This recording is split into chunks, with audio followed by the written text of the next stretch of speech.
Energy level diagram. In this video lecture, I am going to discuss about energy level diagram, energy band diagram. Okay.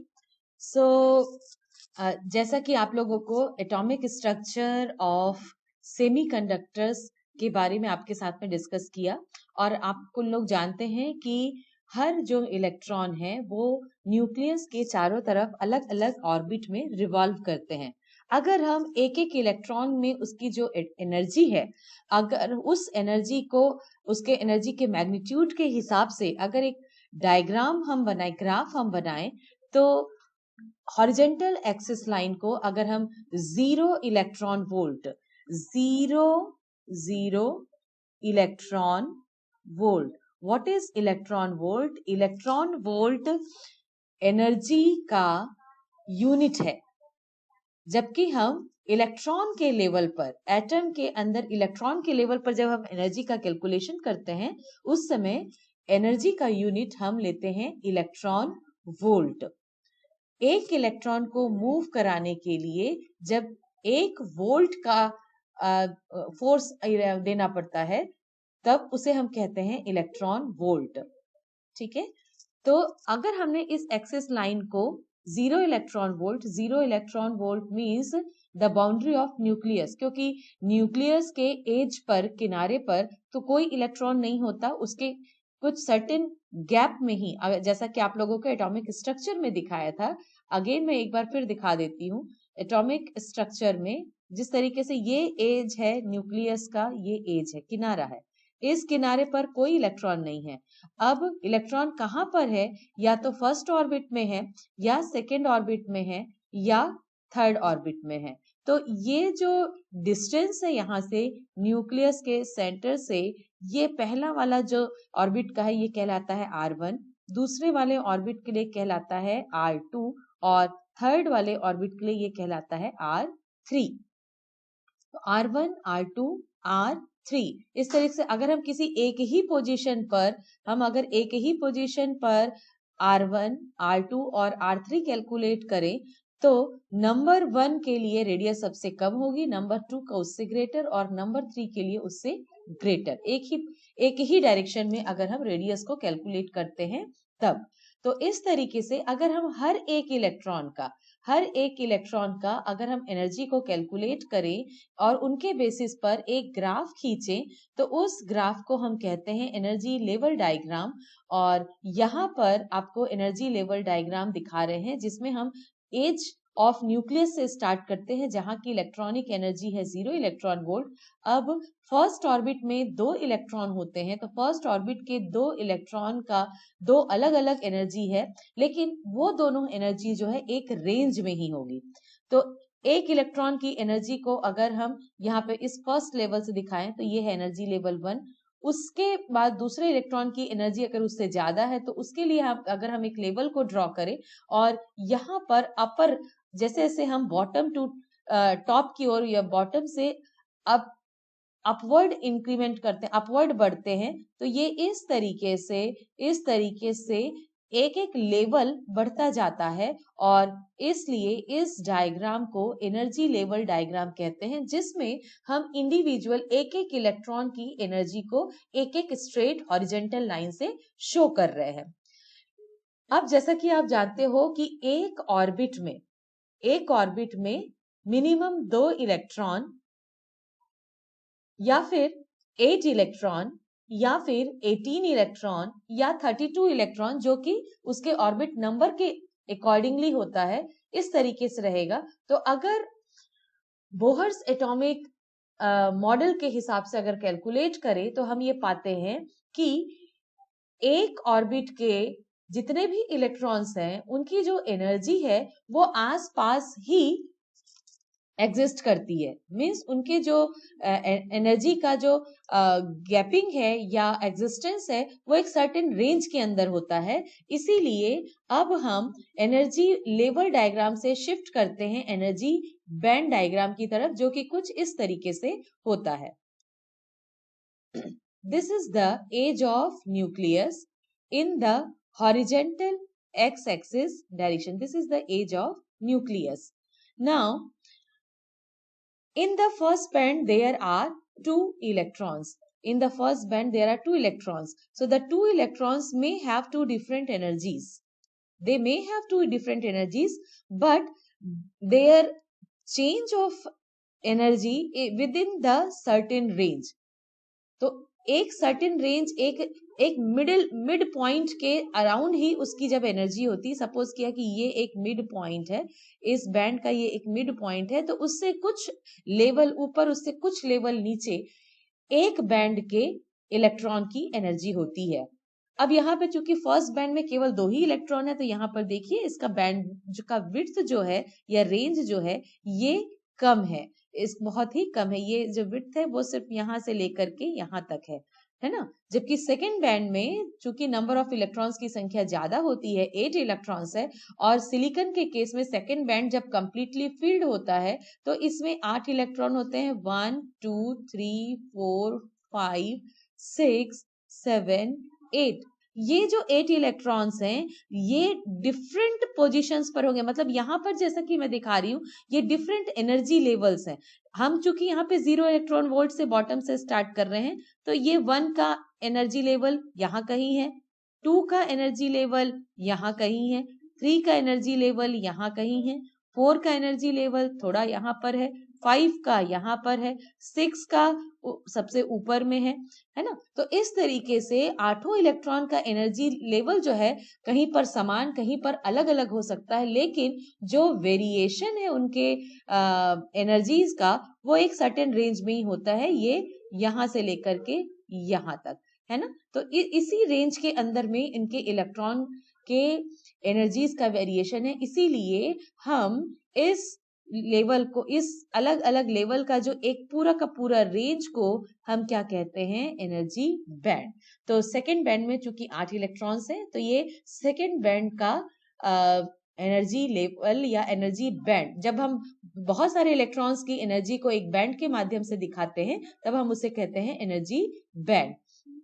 अब देखिए silicon के case में, this is for silicon, this is for silicon atom, and silicon के case में first और second जो orbit है ये कंप्लीटली फील्ड होते हैं, फर्स्ट और सेकंड ऑर्बिट कंप्लीटली फील्ड होते हैं, जबकि ये जो थर्ड ऑर्बिट है, ये थर्ड ऑर्बिट जो है केवल टेट्रावेलेंट होता है, मींस 4 इलेक्ट्रॉन्स होते हैं। द 4 इलेक्ट्रॉन्स में be in different places, either top layer और बॉटम लेयर। तो ये 4 इलेक्ट्रॉन सिलिकॉन के केस में वैलेंस बैंड में 4, वैलेंस बैंड माने आउटर मोस्ट ऑर्बिट्स के इलेक्ट्रॉन्स का एनर्जी रेंज, ये यहां से यहां तक जो है इस तरीके से या इस तरीके से, यहां से ये बॉटम लेयर और अपर लेवल, ये बॉटम लाइन एनर्जी और ये मैक्सिमम एनर्जी, मिनिमम एनर्जी और मैक्सिमम एनर्जी का जो गैप है उसी को कहते हैं बैंड या रेंज ऑफ एनर्जीज। और इन्हीं गैप के बीच में,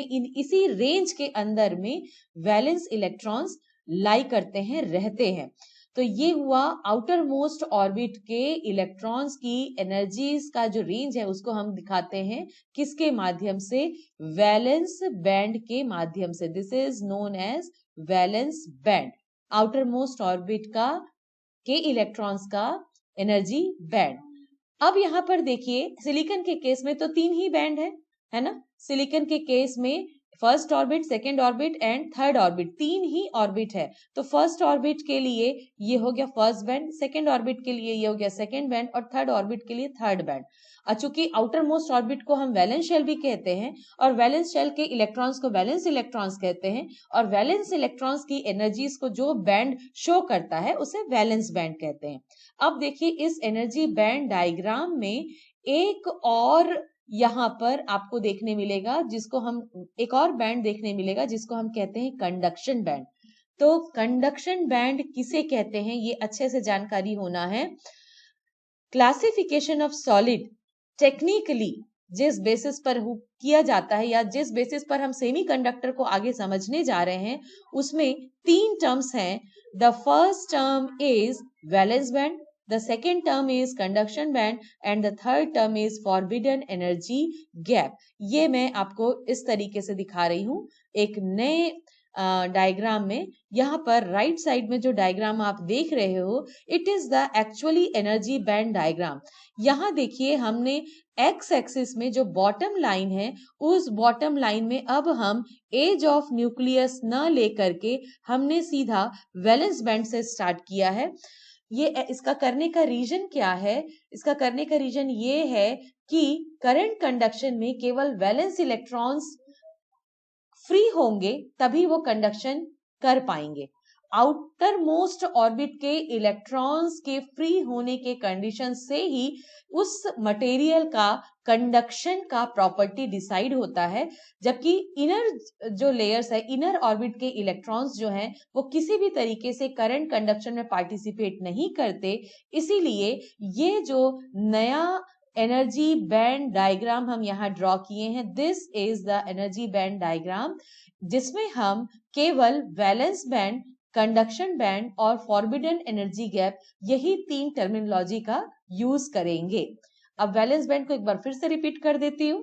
valence band is the range of energies in which the valence electrons exist, माने वो रेंज ऑफ एनर्जीज इलेक्ट्रॉन्स का जिसमें वैलेंस शेल के इलेक्ट्रॉन्स रहते हैं। और जब वैलेंस शेल के इलेक्ट्रॉन्स को फॉरबिडन एनर्जी गैप, इसको हम इंडिकेट करते हैं EG से, capital E with a subscript G, with a subscript G, ठीक है। तो capital EG forbidden energy gap, forbid का मीनिंग होता है मना करना, तो वो एनर्जी गैप या वो एनर्जी डिफरेंस, किसके बीच का डिफरेंस? कंडक्शन बैंड के लोअर लेवल और वैलेंस बैंड के अपर लेवल। ये चीज ध्यान देने लायक है कि कंडक्शन बैंड के लोअर लेवल और वैलेंस बैंड के अपर लेवल के बीच का जो एनर्जी डिफरेंस है, इस एनर्जी डिफरेंस का नाम है forbidden energy gap. Forbidden energy gap. इसको गैप क्यों बोलते हैं या फॉरबिडन नाम क्यों है? क्योंकि इतना एनर्जी का जो रेंज है, अगर इस एनर्जी के रेंज को वैलेंस शेल के इलेक्ट्रॉन्स गेन नहीं कर लेते, अपने आप में ऐड कर नहीं लेते या रेज नहीं कर लेते, तब तक कि वो इलेक्ट्रॉन्स फ्री नहीं होते हैं।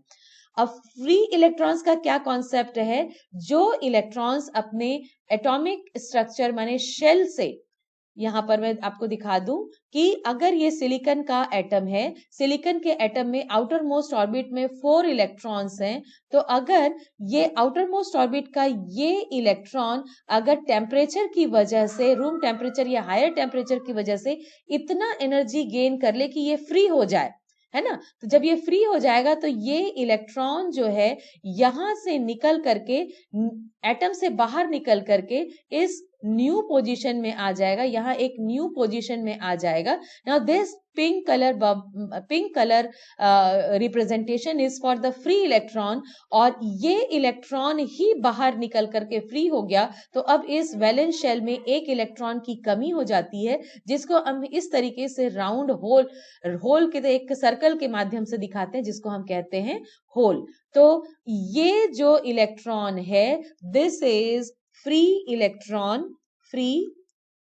इलेक्ट्रॉन जो कि कहां पर है? जो कि एटम से बाहर निकल गया, जबकि यहां पर एक जो absence of electron outer most orbit में बना, उसको हम कहते हैं होल। तो ये कॉन्सेप्ट रखना बहुत जरूरी है। ये है फ्री इलेक्ट्रॉन, और यहाँ पर जो एब्सेंस ऑफ इलेक्ट्रॉन क्रिएट हुआ, होल। और ये कंडीशन कब है? ये कब generation? Now every time when one valence electron becomes free, then there is a generation of a pair of electron hole। एक चीज ध्यान रखिए, जब कभी एक वैलेंस इलेक्ट्रॉन एनर्जी राइज करके अपने एटम को छोड़ करके बाहर निकल जाता है, तो वो फ्री इलेक्ट्रॉन बन जाता है, और उसके बाहर निकलने से एक वैकेंसी क्रिएट होती है वैलेंस शेल में, जिसको हम होल कहते हैं। तो इस प्रोसेस में एक इलेक्ट्रॉन होल पेयर का जनरेशन होता है, ठीक है। So this is the thing that we have to understand in according to the band diagram also. Now here you can watch that forbidden energy gap, if suppose this is 1 electron volt, अगर यहाँ पर ये value है 1 electron volt और valence band के upper layer का energy है, suppose किया कि 2 इलेक्ट्रॉन वोल्ट, तो 2 + 1 3 इलेक्ट्रॉन वोल्ट जब हो जाएगा तब ही यहाँ पर 2 + 1 2 वैलेंस शेल के अपर लेयर, अपर बाउंड्री या वैलेंस शेल की maximum energy plus 1 that is the forbidden energy gap, ये हो मिल करके जब 3 इलेक्ट्रॉन वोल्ट हो जाएगा, 3 इलेक्ट्रॉन वोल्ट जब हो जाएगा, उस कंडीशन में ही वैलेंस बैंड के जो इलेक्ट्रॉन है वो फ्री हो जाएंगे। और फ्री जो इलेक्ट्रॉन्स होते हैं उनको हम कहाँ शो करते हैं, उसको हम शो करते हैं कंडक्शन बैंड में। सपोज किया 2 इलेक्ट्रॉन फ्री हुए, तो वो 2 इलेक्ट्रॉन कहाँ होंगे, कंडक्शन बैंड में, जो कि 2 + 1, ये सपोज्ड वैल्यू है, 2 + 1 3 इलेक्ट्रॉन वोल्ट से ज्यादा होगी उनकी एनर्जी। और यहाँ पर देखिए कंडक्शन बैंड में लोअर एनर्जी, जो minimum energy of conduction band ही मायने रखता है। इस 3 इलेक्ट्रॉन वोल्ट से कितना भी हाई हो, इलेक्ट्रॉन चूंकि फ्री हो गया है तो वो कंडक्शन के काबिल हो चुका है। फ्री इलेक्ट्रॉन की वजह से ही करंट कंडक्शन होता है। इसीलिए हम इस लेयर के ऊपर, ये जो कंडक्शन बैंड का लोअर लाइन है, मिनिमम एनर्जी का जो लाइन है, इसके ऊपर की जो रेंज ऑफ एनर्जीज को, हम सारी एनर्जीज को कंडक्शन बैंड लेते हैं। ठीक है, तो 3 टर्मिनोलॉजी है, valence band, conduction band, forbidden energy gap.